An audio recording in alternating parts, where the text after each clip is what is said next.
Back to the book. Frustration and anger ate away at the company's esprit de corps. The men stopped believing that Charlie Kong, meaning the Viet Cong, was afraid of Charlie Company. Faith in Medina, the company commander, was still high, although some GIs felt he pushed the company too hard. Calley was another matter. Opinion on him was universally hostile. According to one GI in his platoon, Calley was a glory-hungry person, the kind of person who would have sacrificed all of us for his own personal advancement. John Smale, a squad leader in 3rd Platoon, called him a nervous, excitable type who yelled a lot. I think it's important for you to know, Smale told Army CID, that Calley was so disliked by members of the unit that they put a bounty on his head. None of the men had any respect for him as a military leader. Greg Olson thought he was incompetent. I remember instances that we were lost one time at night. Everyone knew we were lost, but Calley wouldn't admit it. So there you go. You got a guy.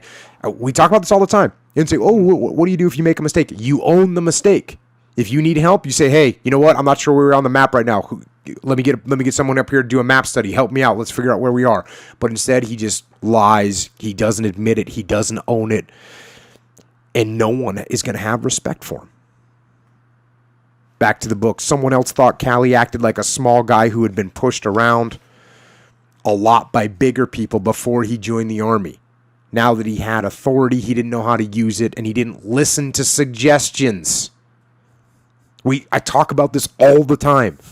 If you're in a leadership position, you need to listen to your people up and down the chain of command. That's one of the main things that he's getting called out on. Doesn't admit when he's wrong and doesn't listen to suggestions. Many commented that there was something about him that rubbed people the wrong way. Medina, the company commander, gave his junior lieutenant a tough time and ridiculed him in front of his men.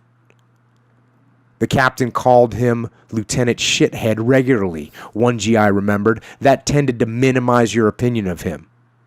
Others recalled that Calley's attempt to win favor with Medina were frequently rebuffed with a sarcastic, "Listen, sweetheart." So, now we have another situation where you have a subordinate leader that's not doing a good job. He's not being a good leader. People don't respect him. And what is his superior doing? Undermining him in front of his troops instead of counseling him, instead of helping him, instead of pulling him aside and say, hey, it's okay to admit when you're wrong, and hey, you need to take suggestions from your guys. Instead, he's calling him a shithead, Lieutenant Shithead, undermining him all the time. So now you get put in Calley in an even worse position.